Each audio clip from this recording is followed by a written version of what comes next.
Hello guys, welcome to box office ముచ్చట్లు. Dull doll 7 episodes తో Amazon prime లో stream అవుతున్న వెబ్ సిరీస్ ఎలా ఉందో చూద్దాం. ఈ వెబ్ సిరీస్ బేసిక్ లైన్ వచ్చేసరికి రీటా ఫెరేరా అనే ఒక పోలీస్ ఆఫీసర్ చిన్నపిల్లల్ని కిడ్నాప్ గ్యాంగ్ నుంచి కాపాడుతుంది. అలా కాపాడడంతో దానికి ముంబైలో యంగెస్ట్ డీసీపీగా ప్రమోషన్ ఇస్తారు. ఆమె ముంబైకి రావడంతోనే వరుసగా సీరియల్ కిల్లింగ్ మర్డర్స్ జరుగుతాయి. ఆ సీరియల్ మర్డర్స్ కేసుని డెకప్ చేసిన డీసీపీ వాటిని ఎలా సాల్వ్ చేసిందా లేదా, ఇంతకీ కిల్లర్ ఎవరు అనే విషయాలు ఈ వెబ్ సిరీస్ మీకు చూస్తే అర్థమవుతుంది. ఈ వెబ్ సిరీస్ స్టార్టింగ్ నుంచి ఎండింగ్ వరకు ఎక్కడ కూడా బోర్ కొట్టదండి. ఇన్వెస్టిగేషన్ చేసే విధానం చాలా బాగుంటుంది.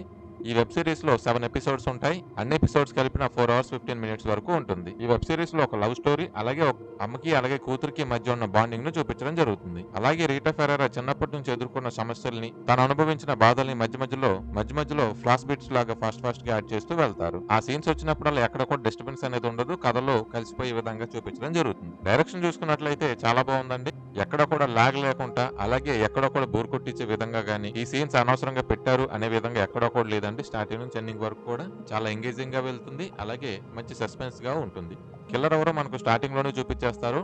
ఆ కిల్లర్ ని ఎలా పట్టుకున్నారు అనేదే మనకు ఎండింగ్ వరకు చూపించడం జరుగుతుంది. యాక్టింగ్ పరంగా చూసుకున్నట్లయితే డీసీపీగా చేసిన రీటా ఫెరారా యాక్టింగ్ చాలా బాగుంటుందండి. అలాగే ఆవిడ మదర్ క్యారెక్టర్, ఎవరైతే సీరియల్ కిల్లర్ చేస్తారో వాళ్ళ యొక్క యాక్టింగ్ కూడా చాలా బాగుంటుంది. ముఖ్యంగా న్యూస్ రిపోర్టర్ చేసిన ఆవిడ యాక్టింగ్ అయితే చాలా బాగుంటుందండి. ఓవరాల్ గా అందరూ కూడా వాళ్ళ పాత్రలు తగ్గట్టు యాక్టింగ్ బాగా చేయడం జరిగింది. బ్యాక్గ్రౌండ్ మ్యూజిక్ కూడా చాలా బాగుంటుందండి. బ్యాక్గ్రౌండ్ మ్యూజిక్ ఈ వెబ్ సిరీస్ కి ప్లస్ గా చెప్పొచ్చు. సినిమా ఫోటోగ్రఫీ చూసుకున్నట్లయితే చాలా నేచురల్ గా తీయడం జరిగిందండి. ప్రతి షాట్ లో కూడా వింటేజ్ లుక్ అయితే వింటేజ్ లుక్, అలాగే లేటెస్ట్ లుక్ అయితే లేటెస్ట్ లుక్ చాలా బాగా తీయడం జరిగింది. ప్రొడక్షన్ వాల్యూస్ చూసుకున్నట్లయితే ప్రొడక్షన్ వాల్యూస్ చాలా బాగున్నాయండి. చాలా రిచ్ గా చూపించడం జరిగింది. ఎక్కడ కూడా కాంప్రమైజ్ అయినట్టు ఉండదు. ఈ వెబ్ సిరీస్ ని ఫ్యామిలీస్ తో చూడొచ్చా అంటే ఎస్ చూడొచ్చండి. ఈ వెబ్ సిరీస్ లో ఎటువంటి అడల్ట్ కంటెంట్ అయితే ఉండదు. కానీ ఒక చోట మాత్రం సెన్సిటివ్ డైలాగ్స్ మాత్రం ఒక 2 ఉండడం జరుగుతుంది. వాటిని స్కిప్ చేసినట్లయితే ఫ్యామిలీతో ఖచ్చితంగా చూడొచ్చు. ఇది ఒక సైకోపాత్ క్రైమ్ థ్రిల్లర్, అలాగే ఒక సర్వైవల్ మూవీగా చెప్పొచ్చు. ఓవరాల్ గా చూసుకున్నట్లయితే ఒక మంచి వెబ్ సిరీస్ గా చెప్పొచ్చండి.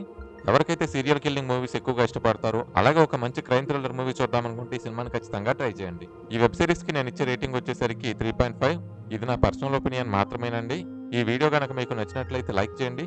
మరిన్ని వీడియోస్ కోసం నా ఛానల్ ని సబ్స్క్రైబ్ చేసుకోండి. Thank you for watching.